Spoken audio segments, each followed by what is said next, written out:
Hey guys, I thought we'd do a quick talk about world building because that's going to come up a lot in this discussion.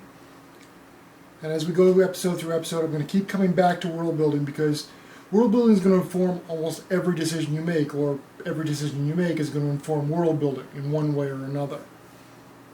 Now, for myself, I tend to write military science fiction. That's going to affect how I look at world building. You're going to want to approach it completely differently if you're writing a modern day story or a fantasy based story. But in the end, a lot of the brushstrokes are going to be more or less the same.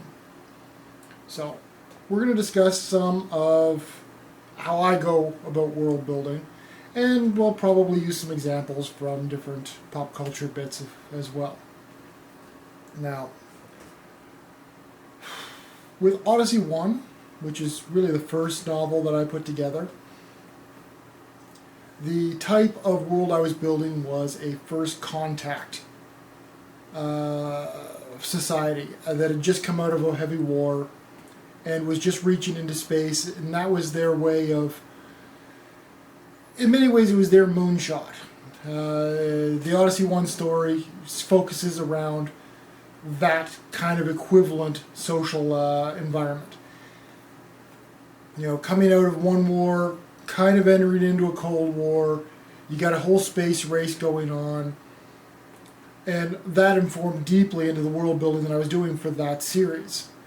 At the same time, almost literally at the same time, I was also writing the Wings series, which had a very similar world in that it was a first contact story. The technology levels were very similar, but the types, the society that was that things were based on really were very, very different. There was no massive world war leading into this thing. Earth had developed a colonial period that got expounded on a little bit in further novels. And if you look at the two books, you can actually see how the world building is really the primary difference between them. In many ways, the characters are similar. We're talking about military characters in a space environment. They're using projectile weapons. They're using starships with no gravity at the, no artificial gravity, that sort of thing. Odyssey 1 did have spin-stabilized gravity drums, for not gravity, but gravity-ish applications. But they didn't have gravity plates or whatever type of tech you want to use. And neither did the Silver Wings series. So in many ways, if you look at them superficially, the worlds themselves appear very, very similar. So once you start digging into the cultures of the worlds, that you realize, okay, there's some heavy differences going on here. Yes, we have two military cultures that are developed on Earth. The time frame, the technology, all basically identical in a lot of ways. But the culture, the underlying culture that defined those worlds was very different. And that's going to be what you're going to be looking at as you develop your worlds, as you write going forward, dealing with first the culture that you're writing about, and then the cultures that culture is interacting with. And in many ways, that is going to be where you're going to have to make your focus. Your world building, like your technology is all part of your world building, your characters are part of your world building, your ships, your weapons, all of these things are going to be integral to your world building, but it's going to be the culture that informs them, that ties everything together. And that's where you're going to have to think about it. And in the end, I personally feel that in the end, an organic world, one that kind of grows up as you're writing, is the type of world that I prefer. But I've seen some amazing worlds that were predefined by their authors who they planned everything out. They got themselves a nice little notebook, something along the lines of this.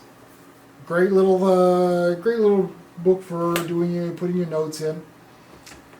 And I've seen some authors that just define every little bit of their worlds, even before they lay down the first line of the first chapter. And if that's the way you want to go about it, it's a good way to do things. I tend to prefer to have a seed. I know the general idea of the world that I'm starting with. And again, using Silver Wings and Odyssey 1, both of those had the same seed. Okay?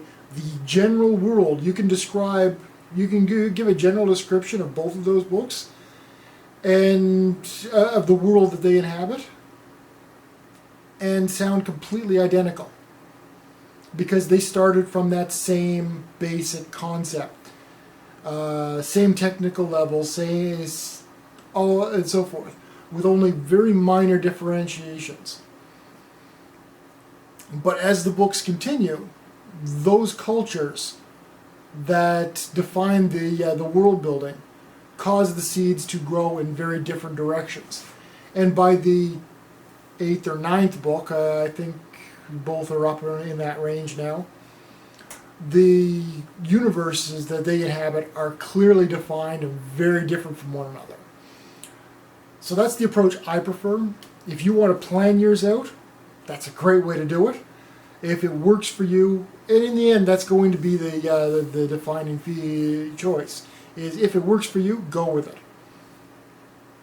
So that's my little 2 bits on world building for this particular episode.